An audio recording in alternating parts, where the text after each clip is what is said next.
कक्षा 9 CG book Hindi 3.1 part का भावार्थ हमने बना चुका है और अब आज हम करेंगे इस कविता का अर्थ लिख के और इसके बाद हम प्रश्न उत्तर करेंगे। तो सबसे पहले देखते हैं ये पहला वाला कहाँ से कहाँ तक है। कोहरे से ढकी सड़क पर बच्चे काम पर जा रहे हैं। सुबह सुबह बच्चे काम पर जा रहे हैं। हमारे समय की सबसे भयानक पंक्ति है। यह भयानक है, इसे विवरण की तरह लिखा जाना चाहिए। इसी सवाल की तरह काम पर क्यों जा रहे हैं बच्चे। तो संदर्भ पहले देखते हैं इसका। प्रस्तुत कविता की पंक्तियाँ हमारी हिंदी पुस्तक पाठ 3.1 से ली गई हैं। इसके शीर्षक है बच्चे काम पर जा रहे हैं और इसके कवि श्री राजेश जोशी जी हैं। इसके बाद प्रसंग। इस कविता में बच्चों की विवशता पर सभी का ध्यान केंद्रित किया गया है कि कितने विवश होकर बच्चे स्कूल जा रहे हैं। अब इसका भावार्थ हम करते हैं।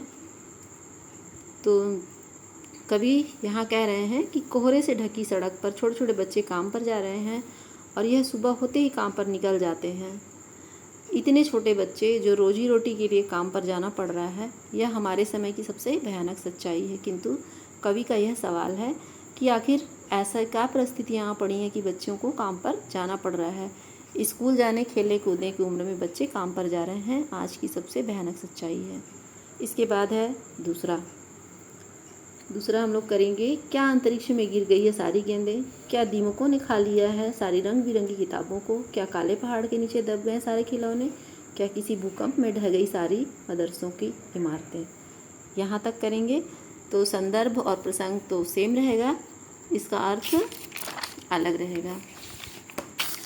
तो कवि ने कविता की इन पंक्तियों में कहा है कि ऐसी क्या परिस्थिति आ गई कि बच्चे काम पर जाने लगे हैं। तो क्या सारी गेंदें अंतरिक्ष में गुम हो गई हैं? क्या सारी रंग बिरंगी किताबों को दीमकों ने खा लिया है? क्या सारे खिलौने किसी पहाड़ के नीचे दब गए हैं? तो पहाड़ को काले पहाड़ कहा है। काला पहाड़ जैसे किसी को बद्दुआ देना या फिर अशुभ बताना होता है ना, तो इसी तरह पहाड़ को काला पहाड़ कहा गया है। इसलिए कि क्या सारे खिलौने उसके नीचे दब गए हैं और क्या सारे मदरसे भूकंप में ढह गए हैं। फिर अगला है, क्या सारे मैदान सारे बगीचे सारे घरों के आंगन खत्म हो गए एकाएक? तो फिर बचा ही क्या है इस दुनिया में। कितना भयानक होता है अगर ऐसा होता है। भयानक है इससे भी ज़्यादा यह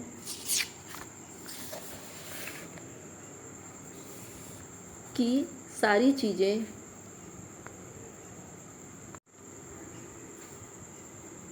हस्बे मामूल पर दुनिया की हजारों सड़कों से गुजरते हुए बच्चे, बहुत छोटे छोटे बच्चे काम पर जा रहे हैं।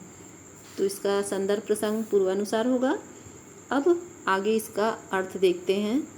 तो कवि सवाल कर रहे हैं कि क्या अचानक सारे मैदान बगीचे और घरों के आंगन खत्म हो गए हैं, जहाँ बच्चे खेल कूद कर बड़े होते, सब के सब समाप्त हो गए हैं क्या? फिर दुनिया में रहा ही क्या है?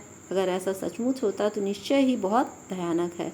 परंतु यह तो इससे भी भयानक है कि सब कुछ यथावत मतलब जैसे के तैसे हैं, फिर भी बच्चों को खेलने कूदने अथवा पाठशाला जाने की उम्र में काम पर जाना पड़ रहा है। इसके बाद हम अभ्यास के प्रश्न करेंगे। तो सबसे पहला प्रश्न है कि बच्चे काम पर जा रहे हैं, इस पंक्ति कि हमारे समय की सबसे भयानक पंक्ति क्यों कहा गया है। तो उत्तर है, बच्चे काम पर जा रहे हैं इस पंक्ति को हमारे समय की सबसे भयानक पंक्ति इसलिए कहा गया है क्योंकि बच्चों के खेलने व पढ़ने की उम्र में उन्हें काम पर भेजा जा रहा है। अगला प्रश्न है, कवि ने ऐसा क्यों कहा है? भयानक है, इसे विवरण की तरह लिखा जाना चाहिए, इसे सवाल की तरह। तो इसका उत्तर है, कवि ने इसे ऐसा इसलिए कहा है क्योंकि विवरण में किसी भी बात को बताया जाता है, मतलब विस्तार पूर्वक बताना, जबकि सवाल की स्थिति में किसी का ध्यान आकर्षित किया जाता है। सवाल किसी बात की गंभीरता का प्रतीक होता है, मतलब बहुत ही गंभीर भाव में इस कविता को लिखा है उन्होंने। अब पाठ से आगे में है प्रश्न पहला, बच्चों के काम पे जाने से उनका बचपन किस तरह प्रभावित होता है।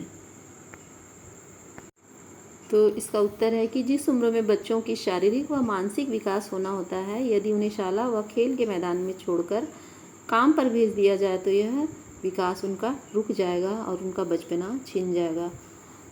और अगला प्रश्न है कि बच्चों को काम पर जाना पड़ता है, आपकी समझ में इसके क्या कारण हो सकते हैं? तो इसके कई कारण हो सकते हैं, जैसे बच्चों को काम पे जाना पड़े, घर की आर्थिक स्थिति का अच्छा ना होना, माता या पिता किसी की मृत्यु होना या बीमार होना, और घर के आसपास विद्यालय की सुविधा ना होना। अगला प्रश्न है, यदि सारे मैदान, बगीचे और घरों के आंगन सचमुच खत्म हो जाए तो इससे हमारे जीवन पर क्या प्रभाव पड़ेगा? तो सारे मैदान, बगीचे और घरों के आंगन अगर समाप्त हो जाए तो बच्चे खेल नहीं पाएंगे, और बगीचा तो बच्चे और बड़े सभी के जीवन का अहम हिस्सा होता है, और यह वातावरण को काफ़ी प्रभावित करता है, और बच्चे घरों में सिमट कर रह जाएंगे, उनका शारीरिक और बौद्धिक विकास बहुत ही प्रभावित होगा। इसके बाद ये प्रश्न है कि कविता में आई इन चीज़ों के साथ क्या क्या होने की आशंका व्यक्त की गई है? कविता में बहुत सारी चीज़ें गई, मतलब चीज़ों का जिक्र किया गया कि ये कहाँ खो गए हैं। तो सबसे पहले गेंद है, तो गेंद कहाँ चली गई है? अंतरिक्ष में गिर गई है। फिर है किताबें, किताबें कहाँ हैं? रंग बिरंगी दीमकों ने खा लिए हैं। खिलौने काले पहाड़ के नीचे। मदरसों की इमारतें कहाँ हैं? भूकंप से ढह गई हैं। मैदान सारे कहाँ गए हैं? खत्म हो गए हैं। बगीचे खत्म हो गए हैं, और घरों के आंगन भी खत्म हो गए हैं।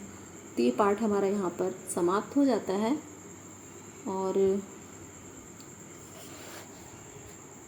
ये किस तरह प्रभावित होता है, तो ये सब तो फिर से रिपीट किया गया है कि बच्चों के काम पर जाने से उनका बचपन किस तरह प्रभावित होता है। अगर काम पे चले जाएंगे तो उनका बौद्धिक और शारीरिक विकास समाप्त हो जाएगा। पाठ से आगे हम कर चुके हैं ना, ये सब तो हो चुका है। और पेड़ क्यों काटे जा रहे हैं? तो फैक्ट्रियाँ, उद्योग दुनिया भर की बन रही हैं, कहीं खदानें मतलब खोद के जो निकाले जाते हैं उसके लिए, तो और भी बहुत सारी, कहीं खेती के लिए बहुत सारा बड़ा मतलब जगह खाली किया जा रहा है ना। तो ये सब है, आप अपने मन से इसको लिख सकते हैं। अब पाठ हमारा यहीं पे समाप्त होता है।